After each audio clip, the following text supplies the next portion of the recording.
দূরের ও কাছের দেশ ও বিদেশের সকল ভাই ও বন্ধুদের প্রতি আমার সালাম। আসসালামু আলাইকুম। আল্লাহ পাক রব্বুল আলামিন তিনার সৃষ্টি জগতে যত দেশ আছে প্রত্যেকটি দেশে এক একটা ভাষা আছে। তা মানুষ সব ভাষা কারো জানা আছে আবার কারো নাই, কিন্তু এমন একটা ভাষা যেটা হচ্ছে ইংরেজি। ইংরেজি ভাষা যদি জানা থাকে কারো, তা আশা করি বিশ্বে যত দেশে যত রকম ভাষা থাক না কেন সে উদ্ধার হয়ে চলে আসবে, আটকাবে না কোনো জায়গাতে। কিন্তু ইংরেজি পড়া ভালো, ইংরেজি পড়লাম, আর যদি তার মানে মতলব যদি না বুঝতে পারি তাহলে কী হবে? আমরা গেছি, ধরুন ইংল্যান্ড গেছি, ইংল্যান্ডে যাওয়ার পর সেখানে তো থ্রোলি ইংরেজি চলছে। আমি তো ইংরেজি পড়েছি, সেখানে ইংরেজি কথা বলছে। What is your father name, what is your village name, what is your full address, what is your biodata. আমি ইংরেজি পড়েছি ঠিকই, কিন্তু ইংরেজির মানে মতলব কিন্তু বুঝি নাই বা বুঝতে পারি নাই, বা মাস্টারমশাই আমাদেরকে শেখাই নাই। তাহলে কী হবে? খুব ছোট হয়ে সেখান থেকে ঘুরে আসতে হবে। সেই ইংরেজি পড়ার কোনো দাম না, সেই ইংরেজি শেখারও কোনো মূল্য থাকলো না। যেটা বলতে চাইছি, তদ্রূপ আরবি ভাষা আল্লাহ পাক রব্বুল আলামিন তিনার পেয়ারা হাবিব নবী মোহাম্মদ মুস্তাফা সাল্লাল্লাহু তাআলা আলাইহি সাল্লামের উপরে অবতীর্ণ করেছেন, এবং তিনার মাতৃভাষা আরবি। সেই ভাষায় সহজ সরল করে তিনি আরবি ভাষায় কোরআন নাযিল করেছেন। সেই কোরআনের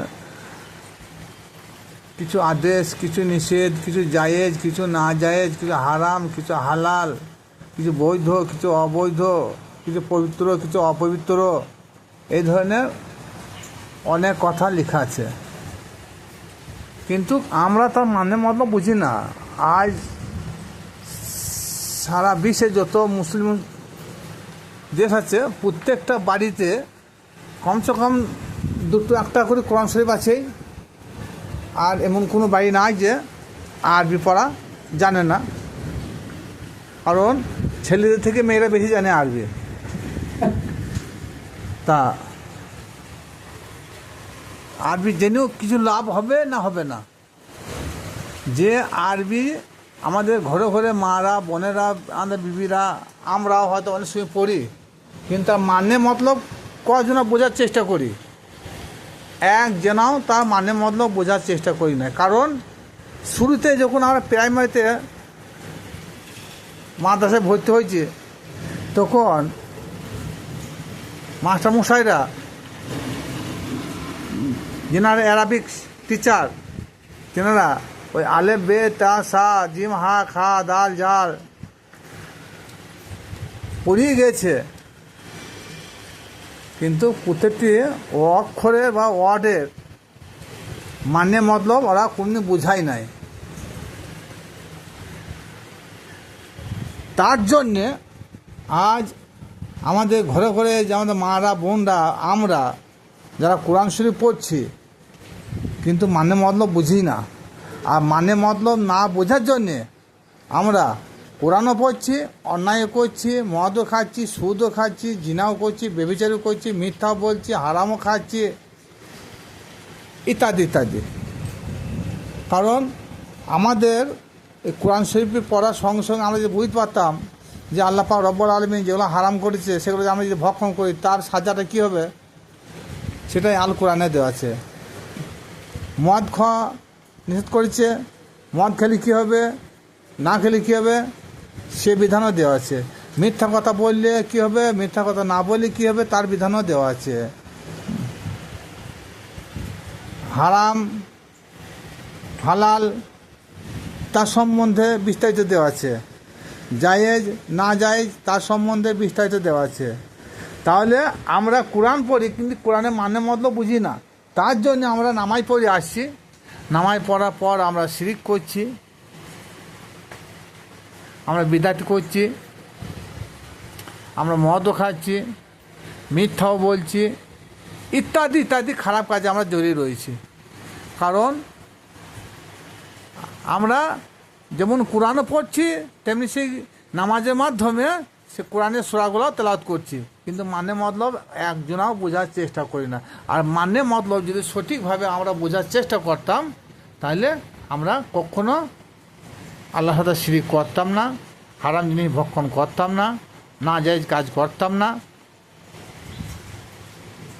কারণ এসব করার মূল উদ্দেশ্য আমরা কোরআন পড়ি, কোরআনের মানে মতলব বুঝি না। এর জন্য দায়ী কারা? এর জন্য দায়ী হচ্ছে প্রাথমিক স্তরে যেসব মাস্টারমশাইরা থাকেন, তিনাদেরই দায়িত্ব এটা। আমরা যখন ক্লাস 1-2 এর মধ্যে পড়াশোনা করেছি, এস মানে গাধা, বিএ আর বিয়ার মানে ভাল্লুক, ABC ক্যাট মানে বিড়াল, ABCD ডগ মানে কুকুর। হ্যাঁ, আবার যখন ওয়ার্ড বা শব্দ ব্যবহার হয়েছে, হ্যাঁ, ম্যাঙ্গো মানে আম, বুক মানে বই, ক্যাট মানে বিড়াল, র্যাট মানে ইঁদুর, এই ধরনের মাস্টারমশাইরা আমাদের শিক্ষা দিয়েছেন। কিন্তু আরবিটা যদি ওই হয়ে আমাদের মাদ্রাসার মাস্টারমশাইরা যদি আমাদের শিক্ষা দিতেন, আমাদের ছেলেকে যদি শিক্ষা দিত, তাহলে নামাজের মাধ্যমে যে স্বাদ সেটা অবশ্যই আমরা অনুভব করতাম। আল্লাহ পাক রব্বুল আলামিন যে কোরআনে ভয়ের কথা বলেছেন, আযাবের কথা বলেছেন, হ্যাঁ, জাহান্নামের কথা বলেছেন, সেগুলা সব তো কোরআনের মধ্যে ভরা আছে। সেই আয়াতগুলা আমরা পড়ি কিন্তু মানে মতলব বুঝি না বলে আমাদের মনে ভয় হয় না। আর কোরআন শরীফে আল্লাহ পাক রব্বুল আলামিন ভয়ের কথা বহুবার বলেছে, আযাবের কথা বহুবার বলেছে, কিন্তু আমরা তার মানে মতলব না বোঝার জন্যে আমরা এখনই সূরা ইখলাস পড়ি, মসজিদ থেকে বেরিয়ে এলাম। কুল হু আল্লাহু আহাদ, আল্লাহ এক, আল্লাহ অদ্বিতীয়, আল্লাহ কোনো সন্তান জন্ম দেন নাই, কারো হতে তিনি জন্ম নেন নাই, তিনি কারো মোকাপেক্ষ নয়, সবাই তারও মোকাপেক্ষে। কিন্তু আমরা কি করি? আমরা অন্যজনের মোকাপেক্ষে হচ্ছি। আমরা আল্লাহ সন্তান আছে বলে দিচ্ছি, আল্লাহ এমুখে পেটে হয়েছে আমরা বলে দিচ্ছি, আল্লাহ এক নয় আল্লাহ বহু আমরা বলে দিচ্ছি। তাহলে এই যে মারাত্মক ভুল ব্যাখ্যায় আমরা চলে যাচ্ছি। কিন্তু আমরা আল্লাহ পাক রব্বুল আলামিন যে তিনি কোরআন পাকে যে বর্ণনা করেছেন, তার বাইরে যদি আমরা কথা বলি, তাহলে আমাদের মহা আযাব আমাদের ভোগ করতে হবে। এটা আল্লাহ পাক রব্বুল আলামিন তিনি ওয়াদা করছেন যে আমি যাহা তোমাদেরকে বলি নাই, তাহার বাইরে যদি তোমাদের দুই বা যদি কথা বলে, তাহলে তোমরা কঠিন আযাবে পতিত হবে।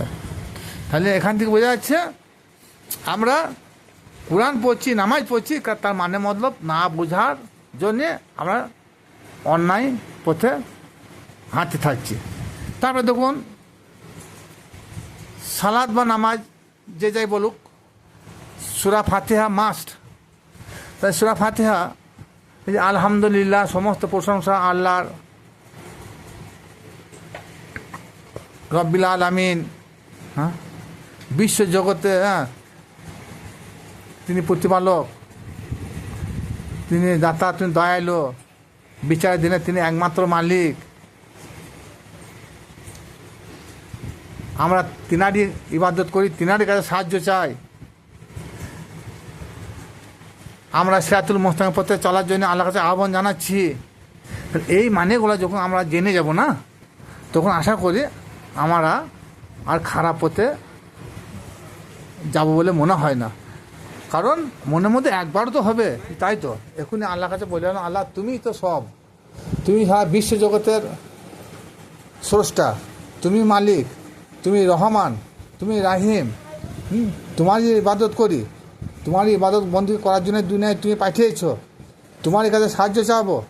আর ওই নেককার বান্দাদের পথে চলার জন্য তোমার কাছে আহ্বান করছি, যাদেরকে তুমি তোমার পুরস্কারে পুরস্কৃত করেছো, যাদেরকে তুমি কৃপা করেছো, যাদেরকে তুমি অনুগ্রহ করেছো, সেই পথে চলার জন্য আল্লাহর কাছে আমরা সর্বদাই আহ্বান করছি। তাহলে এই কথাগুলো যখন নামাজ থেকে আমরা বেরিয়ে আসবো, যখন মনের মধ্যে অনুশোচন হবে, তাই তো নামাজের মধ্যে কী বললাম না, অটোমেটিক তখন দেখবেন আমাদের দ্বারা কোনো খারাপ কাজ সাধিত হবে না। কিন্তু আমরা কোরআন পড়ছি, নামাজ পড়ছি, কিন্তু তার মানে মতলব না বোঝার জন্যে খারাপের দিকে আমরা চলে যাচ্ছি।